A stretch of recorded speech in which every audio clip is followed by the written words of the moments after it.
Perintah Allah mengenai kurban keselamatan atau korban keselamatan. Perintah Allah turun-temurun melambangkan kekudusannya. Perintah Allah diriwayatkan turun-temurun. Bagaimana sebenarnya Allah itu melambangkan dirinya dalam bentuk kekudusan? Turun-temurun artinya dalam bentuk segala yang difirmankan tentunya kepada manusia dari awal hingga akhir. Kalau zaman dulu kejahatan dihapus dengan mengorbankan darah hewan, itu dalam bentuk penghapusan yang tidak kekal. Artinya darah tersebut masih dapat didamaikan atau diampuni. Kecuali dengan darah Yesus, dosa manusia tidak akan diampuni. Apabila seseorang yang bukan berdosa pun menyangkal darahnya atau menghina sebagai penebusan dosa pengganti kurban. Hukum Taurat itu sudah jauh berbeda dari Injil. Sebagian diubah ke hal-hal yang lebih utama di Injil. Apa yang diajarkan zaman dulu sedikit berbeda atau tidak sama dengan apa yang diajarkan selanjutnya seperti di dalam Injil setelah hukum Taurat. Semua yang diajarkan Yesus itu melebihi dari apa yang diajarkan hukum Taurat.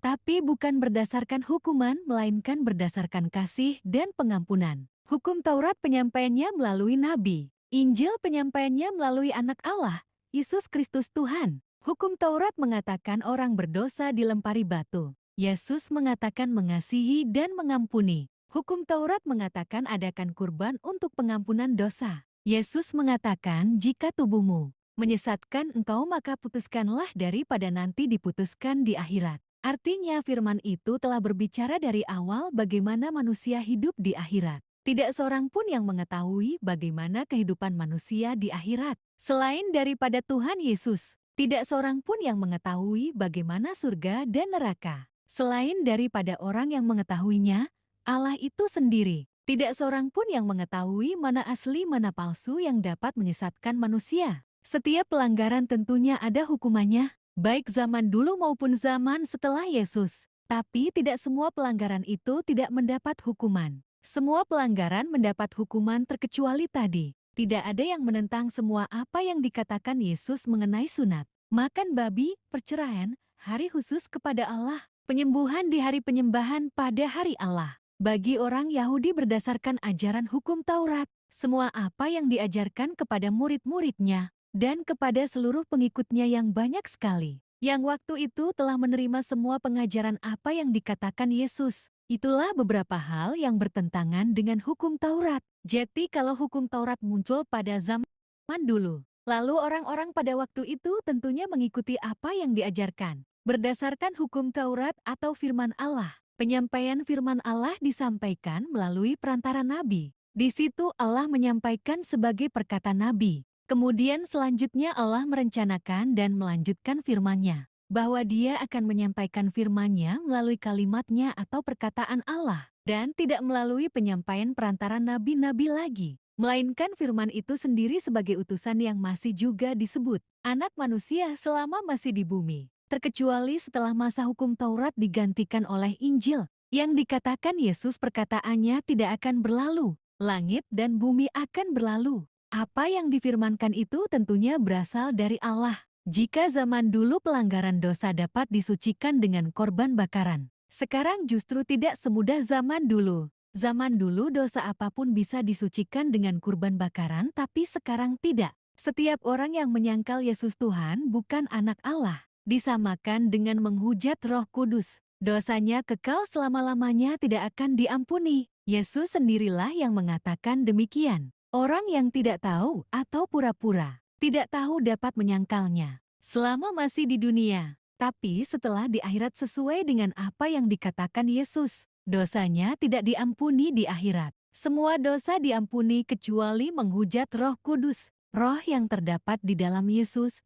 Manusia bebas berbuat apapun, terkecuali melanggar satu perintah tersebut. Bukan berarti manusia senaknya melakukan apapun, melainkan harus benar-benar mengikuti apa yang diajarkan dan diperintahkan Tuhan Yesus. Kemungkinan hal tersebut terjadi supaya dosa tidak akan bisa dipermainkan lagi dan hukumnya kekal di akhirat. Dosa sementara dengan dosa kekal itu berbeda. Ada beberapa dosa kekal yang bersumber dari diri manusia itu sendiri. Dosa kekal yang berhubungan dengan Sang Pencipta. Nyawa adalah kepunyaan Sang Pencipta. Demikian juga Yesus menerima nyawanya kembali. Setiap orang yang sudah mengenal ataupun tidak bahwa Yesus adalah pemilik nyawa atau Sang Pencipta. Tetapi apabila dia sengaja ataupun tidak menghilangkannya, maka itu termasuk dosa kekal, tanpa pertimbangan penghakiman kekal lagi oleh Sang Pencipta. Langsung digarat iblis ke neraka, atau langsung dicampakkan ke neraka. Tidak ada dosa lain lagi yang menjelaskan atau dapat diuraikan secara spesifik tentang dosa kekal di akhirat.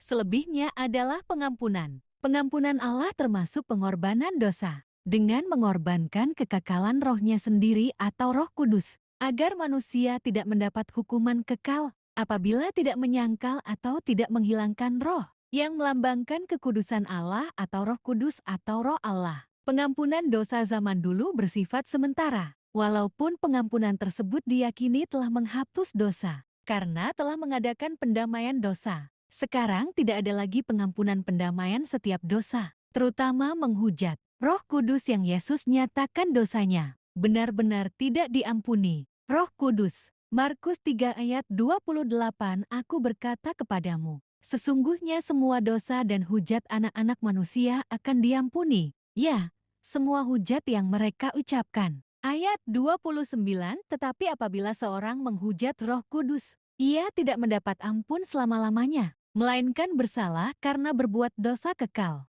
Hanya Roh Kudus yang menjadi lambang kekudusan Allah terhadap segala bentuk dosa, bukan lambang kurban bakaran lagi. Tidak ada lagi dosa yang layak untuk menyucikan setiap dosa, terkecuali hanya melalui lambang tersebut. Lawan dari lambang kekudusan Allah atau lambang Roh Kudus adalah antikristus pada ayat dalam kitab Wahyu Alkitab. Sifat utama antikris tidak mengakui Roh Kudus, menyangkal atau menghujat Yesus anak Allah atau bukan Tuhan. Kalau ada orang yang mengakui Yesus anak Allah, tapi jika perbuatannya tidak sesuai dengan yang diperintahkan dan diajarkan, berdasarkan dari anak Allah atau Roh Kudus atau Roh Allah juga termasuk antikris. Sama dengan orang yang menyangkal Roh Kudus atau menghujat Roh Kudus, dosanya juga tidak akan diampuni. Dan jika orang mengakui anak Allah, tapi tidak mengakui Yesus Tuhan, itulah yang utama paling menghujat Roh Kudus. Semua dosa bisa diampuni, tapi dosa menghujat lambang anak Allah,